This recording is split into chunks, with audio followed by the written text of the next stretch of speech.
But first tonight, a jury has heard claims that it is unfair to single out David Duckenfield for blame for the Hillsborough tragedy. Well, that's what the former Chief Superintendent's barrister has said at his trial today. Mr Duckenfield was the match commander on the day of the game, and he denies the gross negligence manslaughter of 95 football fans who died nearly 30 years ago. Well, Chris Kiddie has spent the day at Preston Crown Court. Thank you. Now stay with us, because coming up later we'll be... Well, next tonight, elated and thrilled to bits, the reaction today of quadruple amputee Corinne Hutton, who says having 2 new hands after a double transplant will be life-changing. Corinne had surgery just over a week ago at Leeds General Infirmary, almost 5 years after waiting for a suitable donor. She lost her hands and feet and almost died after contracting sepsis. But today she said she hopes to one day meet the donor's family to thank them. In a moment we'll be hearing from the surgeon who carried out Corinne's operation, but first this report by Dave. Well, a little earlier I spoke to Professor Simon Kay, who performed Corinne's life-changing surgery, and I asked him how it feels to be leading the way in this groundbreaking surgery.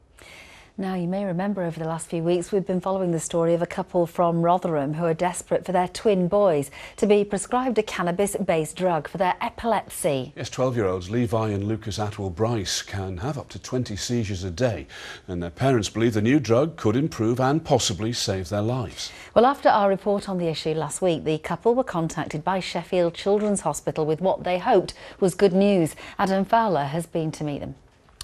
Next tonight, the rows over what Brexit may or may not look like continued today as the Prime Minister met MPs from other parties to try and find a way forward to break the deadlock.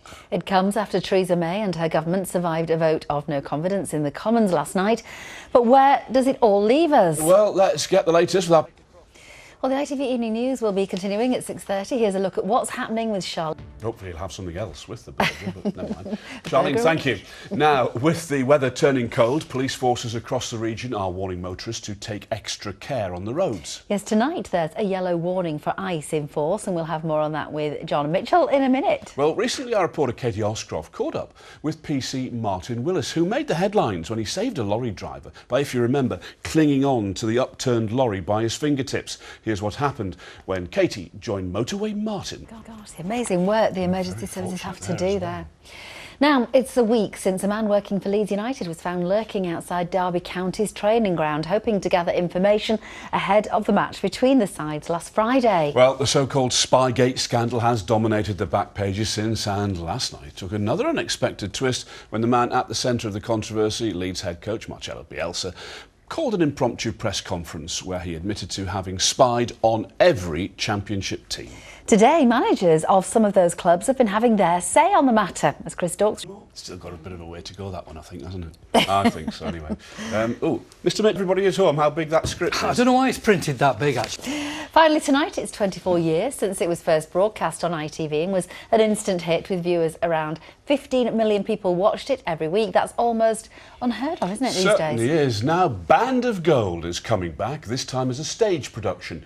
Its world premiere will be at Leeds Grand Theatre, and its creator, Kay Mellor, is hoping it will still be just as popular. Here's Grace Melody Gardner. Well, we've got lots in store on tomorrow night's calendar. In fact, we're going to be speaking to the Emmerdale star James. Our next update at 10:30. The national and international stories are next with Charlene White. But for now, from the team here on Calendar and all of us, thanks for watching. Bye-bye.